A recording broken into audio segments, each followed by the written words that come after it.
Hi, I'm Bob Gimlin. This story is about a bear and the man who hunted it.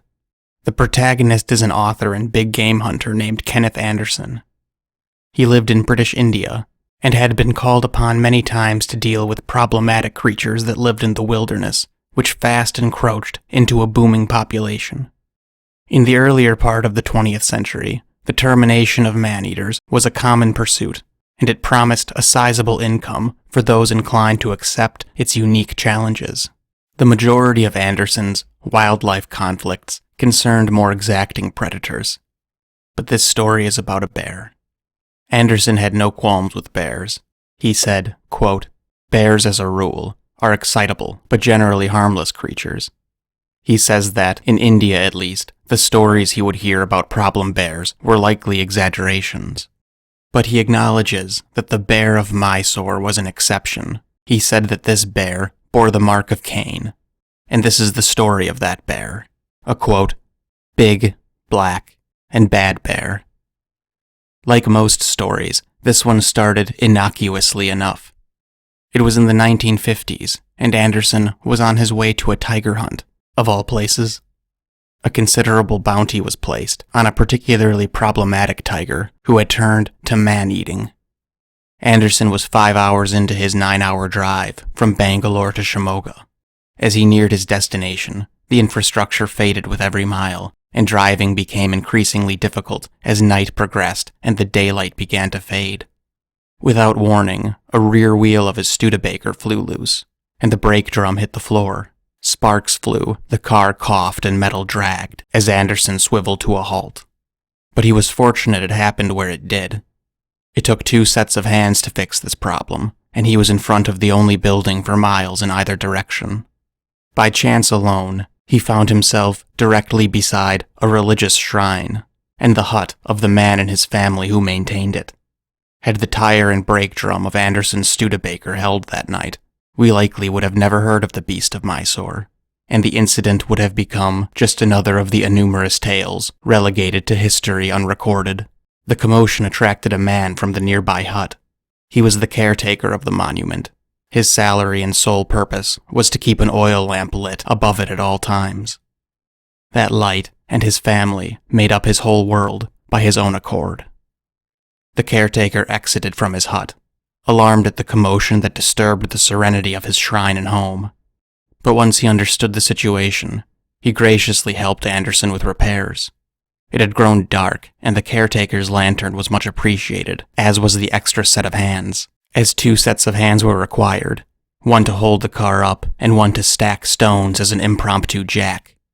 But of all the Good Samaritan's assistants, Anderson was most obliged to accept a bowl of hot tea with honey. And as the 2 men sipped their steaming tea, they became friends. The caretaker's name was Alam Bucks. He had a wife, a 20-year-old son, and a daughter a few years younger. Opposite the side of the road from the shrine and hut grew an orchard of fig trees, and beside it lay orderly rows of peanuts. A water tank separated the figs from the peanuts, and water welled in a pool beneath it. And beyond the crops and irrigation trenches was nothing but boulder hills and rolling forest. Anderson couldn't help but notice that a large animal would not go wanting here. With all graciousness and appreciation, Anderson thanked Alam, and told him that every time he took this road, he would stop and say hello, and offer coins, trinkets, or coffee, as Alam's salary was carefully calculated to afford subsistence, but nothing more. Anderson continued on his way to what would prove to be an unsuccessful tiger hunt. He worked and lived in Bangalore, but often made the trip to Shimoga by way of the Nagvara Hills on the outskirts of Arasikir. And indeed every time, he stopped to meet with Alam and bring some small gift. He had met the family some 12 times in a year and a half. He said Alam's son was kind. Alam's daughter was a teenager with a modest and quiet demeanor, and Alam's wife was humble and reserved, and so they became acquainted. In a British Bangalore bar, or pub, Anderson was socializing with other hunters when he heard tell of an aggressive bear that had taken residence in the hilly outskirts of Arasikir. Perhaps the only reason that Anderson committed this mention to memory is because that was as exact a description as any of the residents of the Bucks family. But again, Anderson's experience in the woods had made him skeptical of bear rumors.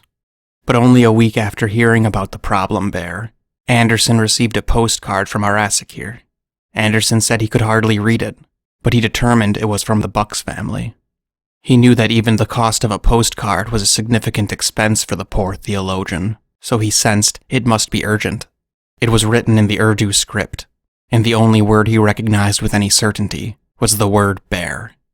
The card was stained with what at the time he thought were drops of rain. Only 7 hours after receiving the postcard, Anderson began his 5-hour drive. He brought his Winchester rifle and a bag containing 1 change of clothes and a flashlight. At this stage of the conflict, Johnson seemed to be very much under the impression that you hunt a leopard, you hunt a tiger, but a bear you simply shoot. Anderson arrived at the Bucks' residence, and his heart broke as the story was told. On a dark night, about a week prior, Alam's son left the hut as the rest of the family slept. Maybe to relieve himself, maybe to grab a fig. We'll never know for sure. But not far from the hut, he was met by a bear. A sloth bear, to be precise. No doubt startling each other, the bear punched at the boy's face, sending him to the ground. And then the bear bit his neck and tore open his chest. The trauma was severe, and the damage had been done. The boy's wounds made screaming impossible. With the threat neutralized to the bear's satisfaction, it ambled off into the night. To his parents' horror, he managed to make it back to the hut. Every scrap of clean cloth was used to staunch the bleeding, but it wasn't enough. The boy passed away with the rising sun. Anderson sat through dinner and innumerable sorrows, and even though it happened a week ago, he could still smell the blood. Finally, the sun went down. He wanted to wait until later in the night, in hopes of luring the bear closer, but he said that he could no longer withstand the depression that lingered in the small home, so he set out for the crops in Boulder Field, bearing only his Winchester and flashlight. Nightfall brought hordes of flying foxes to the fig trees, and their large bodies knocked loose overripe figs, and Anderson thought the fallen figs were likely the bear's intention. But the nearby columns of peanut plants and rows of fig trees were empty, so he moved into the Boulder Field. And through the trees, he saw plenty of wildlife with his flashlight. He saw fleeing rabbits and snickering jackals. He found a place where wild hogs wallowed, but no sign of the bear. And even though his quarry was merely a bear, he was hesitant to go into the sloping boulder field, as the bear could be close but unseen and easily startled.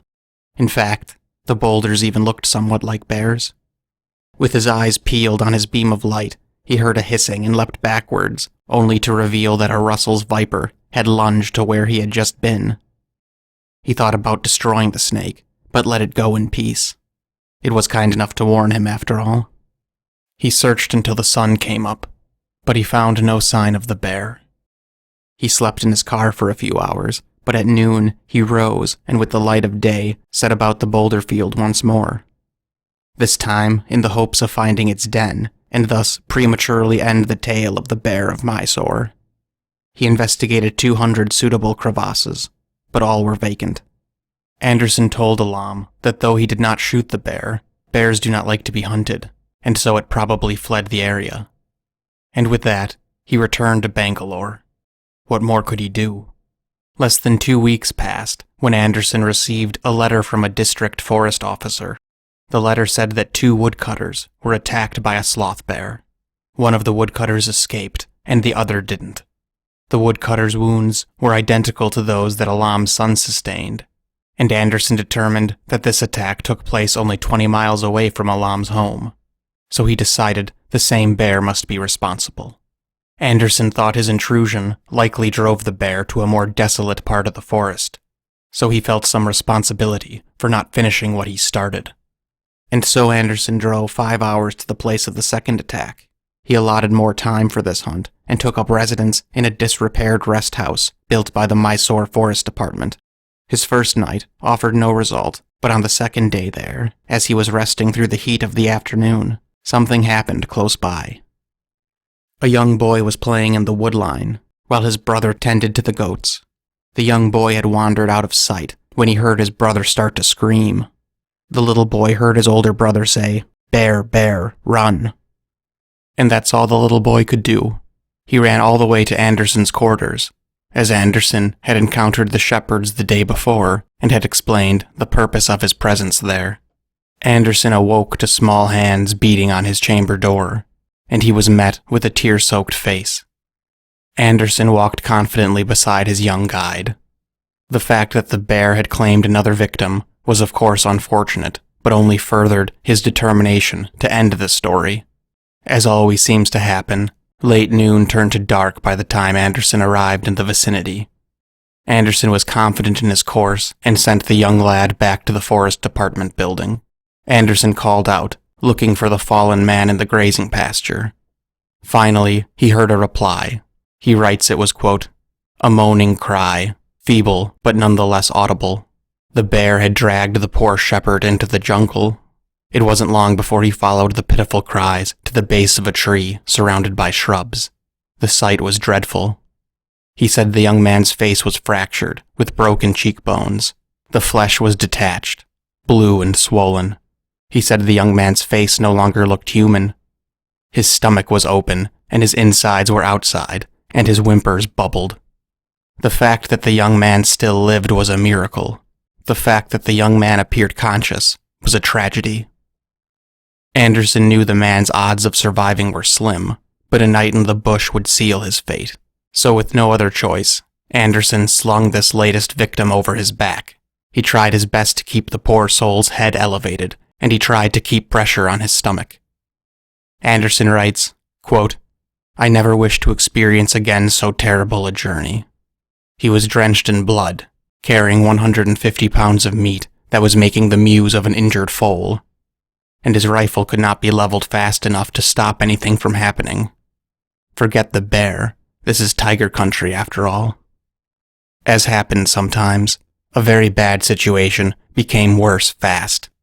Darkness had crept in, and the light of the moon couldn't penetrate the forest, and Anderson was unable to see the two rocks that would catch his foot. The weight of his burden made him fall all the harder, and he felt his ankle bust. The young man fell hard as well, but at least his whimpers subsided into shallow breathing, and he seemed to lose consciousness. Just as Anderson feared, his ankle could support no weight, and even if he could get himself out, he'd have to leave the young man to die alone there, which he refused to do.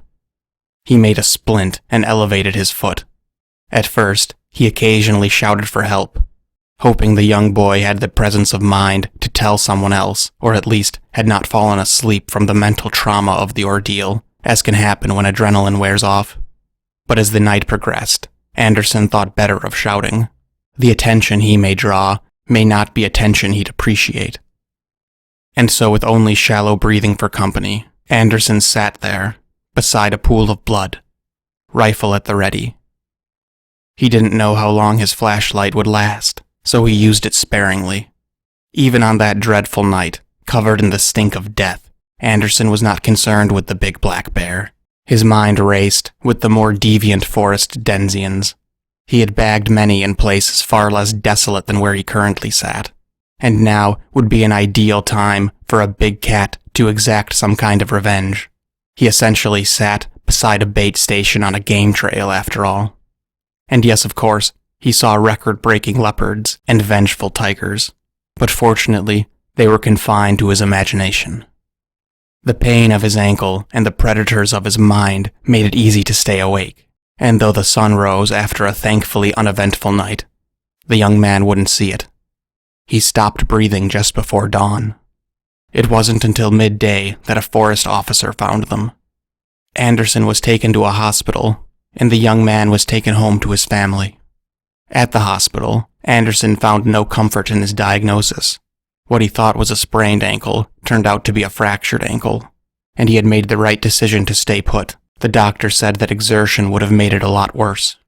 It was some 2 weeks before Anderson could walk again, and even then he relied on a crutch. He was advised to be immobilized for a longer period of time, but what do doctors know? In those 15 days and 14 nights, he had little else to do but think about that bear. On the one hand, he really hoped someone shot it to end its temper tantrum, but on the other hand, he hoped it survived because he really wanted to shoot it himself. After his stay at the hospital, he returned to the rest house, and after covering a pathetic amount of ground over the course of 3 days, he found a row of date trees. He said it was obvious that a large bear had spent a great deal of time among these date trees, as he found scat and claw marks and places where the bear had rooted around. So in the light of day, Anderson made himself comfortable. He had a stool for his foot and a chair for himself and even some reading material. Darkness crept through the valley, and Anderson had been looking forward to this. Sure enough, a bit before 11 p.m., Anderson heard grunting, and then shuffling. This bear had no desire to be quiet. No one had ever taught it otherwise. Anderson waited until he could see a, quote, big, bad, and black glob moving through the tree trunks. He waited another minute or two for good measure, and it ambled closer, oblivious to all except the fallen dates. Then with a friendly smile and clear voice, Anderson shouted a warm greeting, and he switched on his flashlight. The bear reared up on its hind legs and made a guttural throat groan. The bear was more enraged than startled, which is a good sign you're dealing with a man-killer. He said that this particular bear was kind enough to display a bright white arrow pointing directly to the bullseye. Anderson fired one shot, and only one shot was needed. And that's the story of the Sloth Bear of Mysore. And though Anderson was only involved in the last weeks of the bear's life, the bear he shot that night was blamed for 12 deaths and 24 additional aggressive encounters in approximately 3 years over a localized area. Sloth bears offer a unique example of how a species can be disproportionately dangerous compared to what it is. On paper, a sloth bear should not be very threatening. The sloth bear has a unique feature among bear kind in that their muzzles tend to be looser and more flexible. This is indicative of the fact that they are primarily insectivores, the only current species of bear known to subsist primarily off insects. But like all bears, sloth bears are drawn to flavor, and they supplement their diet with mangoes, figs, dates, sugarcane, and honey is particularly coveted. Much of their range overlaps with Asiatic black bear and sun bear. The species are not recorded to be aggressive to each other, as their diets are so different that they aren't really in competition. It is extremely rare for sloth bears to hunt. They have been documented scavenging, but there is some debate on whether or not you could accurately call a sloth bear a predator, and therefore, hunting is not a behavior they exhibit. The largest specimen ever recorded weighed some 400 pounds, and that was a captive bear, so reason has it that Anderson's bear was considerably less than that. Anderson didn't weigh it, and gives no more detail than it was, quote, big, but it was probably between 250 and 300 pounds. And in the bear world, that is hardly anything to write home about. A scholarly article published in India in 2015 notes that between 2001 and 2011, 81 people were killed by sloth bears, and over 700 people required medical attention from encounters with wild sloth bears. Meanwhile, in the US and Canada, there were only about 15 wild black bear attacks in about that same time frame, and only 5 of those proved fatal. Even the far more dangerous brown bears were only responsible for 11 attacks, 8 of which proved fatal in roughly that same time frame. And most of these fatalities in North America were either the elderly, the young, or the unwell. And yet, American black bears are considerably larger than sloth bears, almost twice the size if you look at averages. And black bears are far more predatory, while sloth bears are very much not, and the brown bears of North America cast a shadow over both of them. So the question can be asked, why is the termite and honey-loving, silly-haired comic relief of the bear world so much more fatal than the larger, more predatory bears of similar biomes? First, and perhaps most obviously, India's population simply exploded, and it still lacks infrastructure on the fringes of the urban populations. Mix that with a large agrarian and subsistence-based population, and conflicts are simply more likely to occur from a numbers perspective. But there's a lot more to it than that, and it comes back to an old saying, you're only as good as the company you keep. Sloth bear live among some of the most fearsome and effective terrestrial predators on the planet. Bengal tigers have been documented consuming sloth bears. And though documentation is lacking that leopards prey on sloth bears, they probably do. Sloth bears are known to climb, but they are not known to climb to escape a threat. Which makes sense. If a 500-pound tiger is on its heels, climbing a tree will do no good, as tigers are far more capable climbers. Which brings me back to, you're only as good as the company you keep. Leopards and tigers are ambush predators. They stalk and creep into striking distance, and then they go for the neck. A sloth bear has no chance of escaping either predator. The humble sloth bear will get run down or outclimbed. So what do? They fight. They fight like hell. So it makes sense why these silly-haired beasts are so dangerous. When threatened, animals choose fight or flight, and flight would spell certain death, as running away only exposes their neck to the far more fleet-of-foot big cats. And it seems to work. Sloth bears actually have been observed fending off tigers and leopards on numerous occasions. And again, this makes sense. Ambush predators aren't really looking for a fight. They're looking for an assassination. Sure, the tiger would almost certainly win an altercation, but a fractured jaw, punched out eye, or punctured throat simply isn't worth the risk. This is quite the opposite in North America. If a black bear is threatened, it is more than happy to climb a tree. He really just doesn't need this today. But a sloth bear trying to climb a tree from a threat in India would probably end poorly. So when startled or threatened, the sloth bear's very best chance at survival is to turn the tables on the intruder, and do so as quickly and violently as possible. This is a testament to why Anderson's bear often wounded more than one person in a single encounter. It wasn't trying to consume anyone, it was trying to inflict as much damage as quickly as possible in the most intimidating way it knows how.